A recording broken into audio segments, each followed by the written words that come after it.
جی کچھ دنوں پہلے ایک سوال آیا تھا کہ تراویح میں جو ہے قرآن پڑھنے کے لیے تو قرآن ہاتھ میں لے کے ہم پڑھ سکتے ہیں قرات جی لمبی کرنے کے لیے، تو اگر ہم اس طرح سے کریں تو ہم ہاتھ باندھے رہتے ہیں، تو پھر کس طرح سے ہوگا یہ؟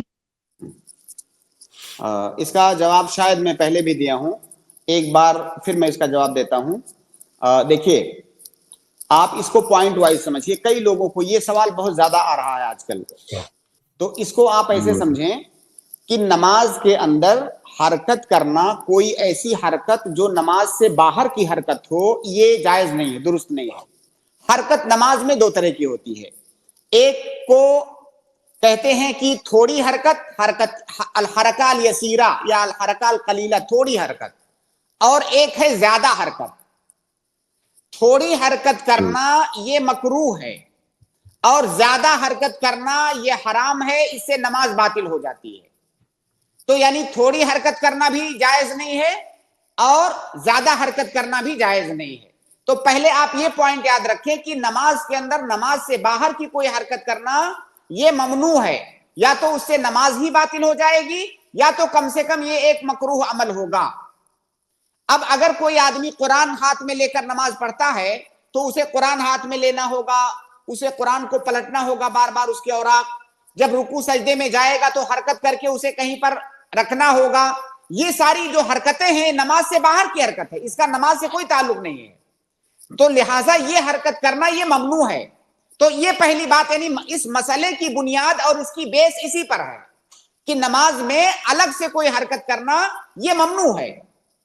اب مسئلہ یہاں پر یہ ہے کہ قیام اللیل کی نماز، رات کی نماز، تہجد اور تراویح کی نماز، اللہ کے نبی صلی اللہ علیہ وسلم کی سنت ہے کہ اس میں لمبی قرات کی جائے، اس میں لمبی قرات کرنا یہ سنت اور مستحب ہے۔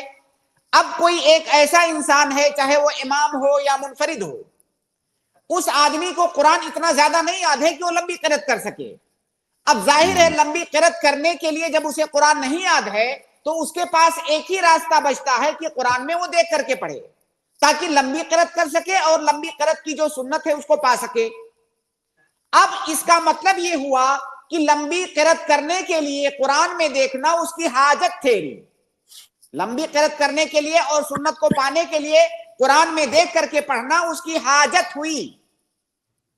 اور ایک قاعدہ ہے کہ الکراہۃ تزول عند الحاجہ، کہ مکروہ چیز حاجت کے وقت اس کی کراہت ختم ہو جاتی ہے۔ شروع میں نے بتایا، جس مسئلے پر میں نے اس کی بنیاد رکھی وہ یہ کہ نماز کے اندر تھوڑی حرکت کرنا یہ مکروہ ہے، قرآن کو پلٹنا یہ تھوڑی حرکت ہے۔ اب جب یہ مکروہ ہے لیکن ساتھ میں اس کی حاجت ہے قرآن کو دیکھنا اور اس کو پلٹنا، تو اس حاجت کی وجہ سے وہ کراہت ختم ہو گئی۔ اسی طرح سے عائشہ رضی اللہ تعالی عنہا سے مروی ہے کہ ان کے غلام تھے جو ان کو نماز پڑھاتے تھے مصحف کے اندر دیکھ کر کے۔